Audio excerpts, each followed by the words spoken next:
इस गहन चर्चा में स्वागत है। आज हम एक ऐसे विषय पर बात करने वाले हैं जो विज्ञान की समझ और अस्तित्व की जो गहरे सवाल है ना, उनके बीच कहीं झूलता सा लगता है। नाम है क्वांटम अमरता। कभी सोचा है कि मृत्यु, जिसे हम मानते हैं कि जीवन का अंत है, शायद वो हो ही ना? क्या हो अगर हमारा अस्तित्व, मतलब हमारी चेतना, मरने पर खत्म नहीं होती, बल्कि किसी और समानांतर ब्रह्मांड में चलती रहती हो? सुनने में ये बिल्कुल किसी साइंस फिक्शन फिल्म जैसा लगता है ना? हाँ, बिल्कुल।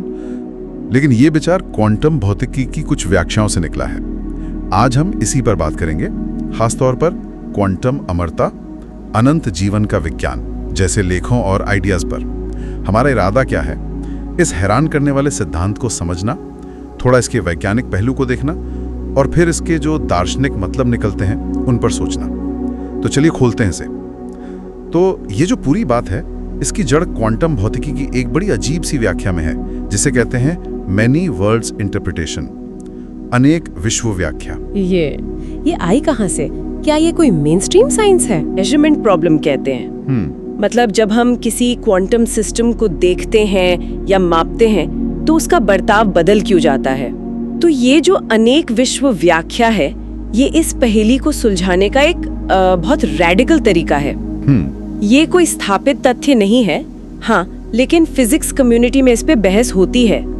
इस व्याख्या के हिसाब से हर बार जब कोई क्वांटम लेवल पे घटना होती है, क्वांटम लेवल पे जैसे मान लीजिए एक एटम का डीके होना या ना होना, जिसके एक से ज्यादा नतीजे हो सकते हैं, है ना? तो सिद्धांत कहता है कि ब्रह्मांड असल में बट जाता है। मतलब? हाँ, हर संभावना के लिए एक बिल्कुल नया, एक पैरेलल यूनिवर्स, समानांतर ब्रह्मांड बन जाता है। हर संभावना के लिए मतलब हर पल, हर छोटे से छोटे चुनाव पर भी। जैसे अगर मान लीजिए मैंने सुबह चाय की जगह कॉफी पी ली, हाँ, तो एक और ब्रह्मांड बन गया जहां मैंने चाय पी। अरे, ये तो सोचना भी मुश्किल है। बिल्कुल, हर क्वांटम चॉइस पर समझिए वास्तविकता की एक नई डाल फूट रही है। एक में आपने लेफ्ट टर्न लिया, दूसरे में राइट। एक में कोई किसी जानलेवा बीमारी से बच गया, दूसरे में नहीं बच पाया। एक बहुत बड़ा फैलता हुआ पेड़, अनंत संभावनाओं का। अच्छा, और यहीं पे क्वांटम अमरता वाली बात आती है। सही।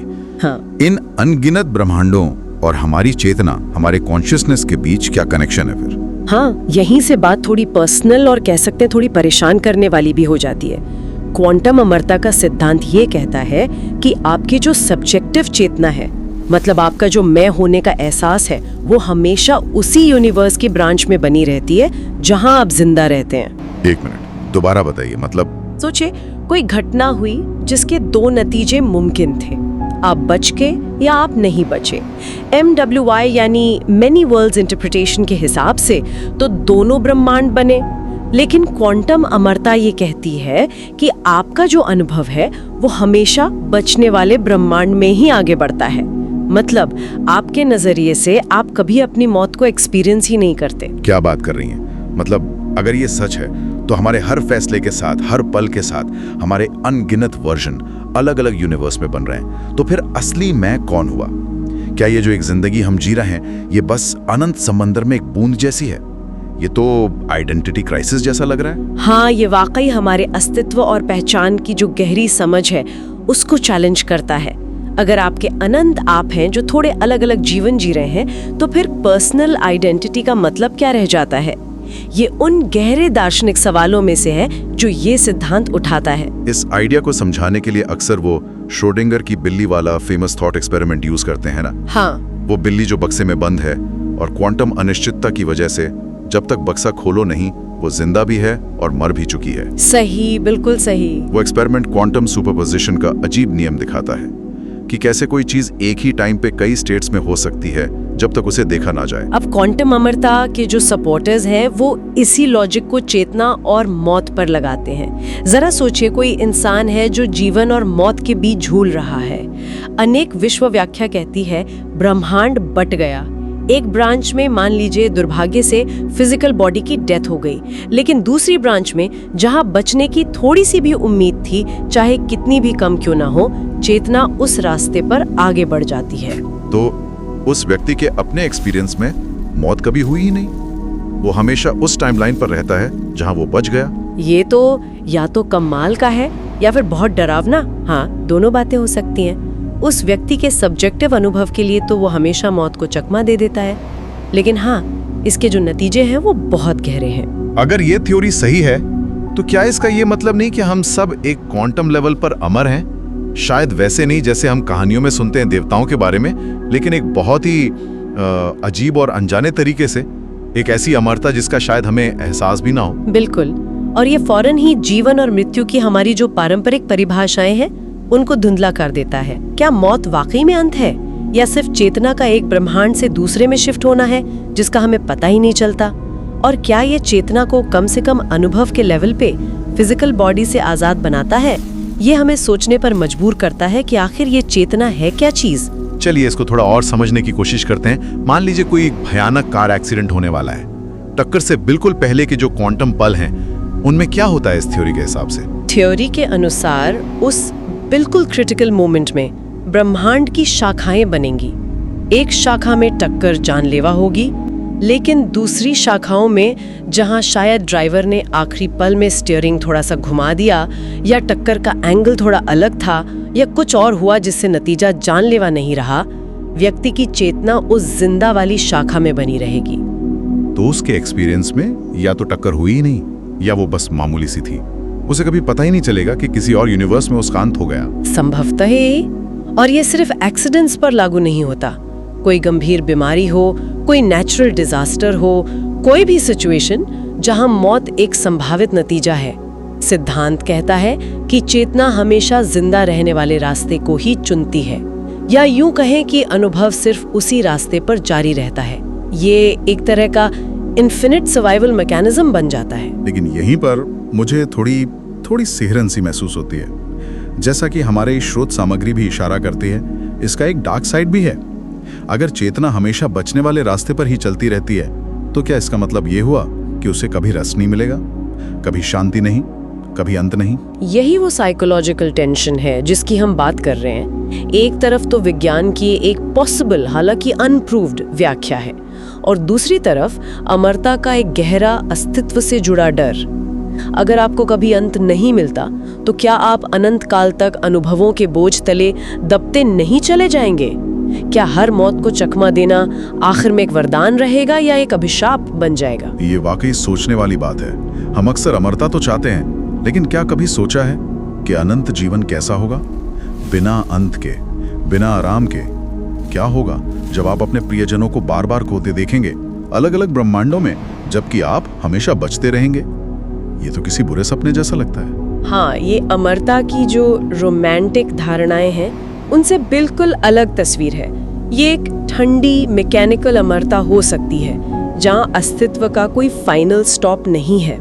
क्या अनंत अस्तित्व का मतलब अनंत पीड़ा भी हो सकता है? ये सवाल विज्ञान की हदों से आगे निकलकर फिलॉसफी और साइकोलॉजी में चला जाता है। हाँ, और हमें ये साफ करना चाहिए कि साइंटिफिक नजरिए से क्वांटम अमरता अभी भी काफी हद तक एक थॉट एक्सपेरिमेंट है, एक अटकल है। ये पूरी तरह से अनेक विश्व व्याख्या पट्टिका है, और जैसा हमने पहले कहा, वो व्याख्या खुद ही क्वांटम फिजिक्स की कई संभावित व्याख्याओं में से एक है। उस पर सबकी सहमति नहीं है। बिल्कुल, इसे साबित करना या गलत साबित करना फिलहाल हमारी वैज्ञानिक पहुंच से बाहर है। इसके लिए हमें पैरेलल यूनिवर्स के होने या न होने और चेतना के नेचर को समझना होगा, और ये दोनों ही विज्ञान के सबसे बड़े अनसुलझे रहस्य हैं। तो हाँ, ये अनप्रूव्ड है, लेकिन फिर भी एक आइडिया के तौर पर ये इतना पावरफुल है। सुनने में भले ही अजीब लगे, लेकिन क्या इसमें जरा सी भी सच्चाई हो सकती है? क्या फिजिक्स के नियम वाकई इसकी इजाजत देते हैं? कुछ फिजिसिस्ट मानते हैं कि ये क्वांटम नियमों को तोड़ता नहीं है, इसलिए थ्योरेटिकली नामुमकिन नहीं है। लेकिन संभावना और हकीकत में बहुत बड़ा फर्क होता है। अभी के लिए ये एक गणितीय और तार्किक रूप से संभव विचार है, पर इसका कोई एक्सपेरिमेंटल सबूत नहीं है। तो विज्ञान इसे एक दूर की संभावना मानता है, ठीक है। लेकिन अगर हम इसे फिलॉसफी के एंगल से देखें, तो जैसा आपने कहा, ये एक बुरे सपने जैसा भी हो सकता है। अगर मौत, जिसे हम अक्सर एक दुखद अंत मानते हैं, असल में एक जरूरी ब्रेक है, एक तरह की मुक्ति है, तो उसका ना होना कैसा होगा? यहीं पर विज्ञान की संभावना और अस्तित्व के डर का टकराव सबसे ज्यादा महसूस होता है। एक तरफ अनंत जीवन का एक अजीब सा तर्क है, दूसरी तरफ कभी न खत्म होने वाले अस्तित्व का डर, जहां शायद मतलब और मकसद भी धुंधले पड़ जाएं। अगर मौत फाइनल नहीं है, सिर्फ एक ऐसा ट्रांजिशन है जिसका हमें एहसास नहीं होता, तो ये हमारे जीने के तरीके को कैसे बदल सकता है? क्या हमारे काम, हमारे रिश्ते, हमारी नैतिकता, क्या इनका महत्व कम हो जाता है अगर आखिर में सब कुछ अनंत संभावनाओं में खो जाता है या शायद बढ़ जाता है, क्योंकि हर पल एक नई हकीकत बना रहा है? ये एक गहरा नैतिक और दार्शनिक सवाल है। कुछ लोग कह सकते हैं कि इससे जीवन लापरवाह हो सकता है। अगर मैं हमेशा बची जाऊंगा तो रिस्क लेने में क्या हर्ज है। दूसरी तरफ कोई ये भी कह सकता है कि अगर हमारे अनंत वर्जन्स हैं तो हमें और भी जिम्मेदारी से जीना चाहिए, क्योंकि हमारे काम अनंत हकीकतों पर असर डाल रहे हैं। इसका कोई आसान जवाब नहीं है। क्या हम अपनी इस एक हकीकत को, अपने इस एक जीवन को जरूरत से ज्यादा इंपॉर्टेंस देते हैं? क्या हम एक बहुत बड़ी अनंत कहानी का सिर्फ एक पन्ना है और हमें लगता है कि यही पूरी किताब है? ये मुमकिन है। शायद हमारा ब्रह्मांड और हमारा अनुभव ये अनंत संभावनाओं वाले मल्टीवर्स का बस एक छोटा सा कोना है। क्वांटम अमरता हमें इस बड़ी तस्वीर पर सोचने को मजबूर करती है। तो क्या मौत सिर्फ एक नजरिया है, एक फिल्टर जो हमें अनंत और शायद असहनीय संभावनाओं से बचाता है, या शायद ये चेतना के लिए एक नया स्टार्टिंग पॉइंट है, एक दूसरी कहानी की शुरुआत? अगर क्वांटम अमरता का सिद्धांत किसी भी रूप में सच है तो हाँ, मौत अंत नहीं बल्कि एक दहलीज है, एक ऐसा दरवाजा जिससे हम गुजरते तो हैं पर हमें याद नहीं रहता है। हम सब या हमारे अनंत संस्करण अलग अलग ब्रह्मांडों में अपनी अपनी कहानियां जी रहे हैं, अनुभव ले रहे हैं। जो हमें अंत लगता है वो शायद चेतना के अनुभव का एक ब्रह्मांड से दूसरे में शिफ्ट होना भर हो। एक अनंत सफर, एक ब्रह्मांड से दूसरे में। शायद मृत्यु वो अंत नहीं है जिसे हमें डरना चाहिए, बल्कि एक रहस्य है जिसे हमें समझना बाकी है। तो इस पूरी चर्चा के बाद मन में एक सवाल आता है, क्या क्वांटम अमरता के इस विचार में कोई गूंज महसूस होती है? किसी को क्या कभी ऐसा लगा है किसी बड़ी दुर्घटना या बीमारी से बाल बाल बचने के बाद कि जैसे कुछ बदल गया हो, जैसे अब वो नहीं रहे जो उस घटना से पहले थे, जैसे किस्मत ने एक और मौका दिया हो? ये सिर्फ कोइंसिडेंस है या आपकी चेतना ने वाकई एक अलग, ज्यादा लकी यूनिवर्स का रास्ता पकड़ लिया? इस पर क्या विचार है?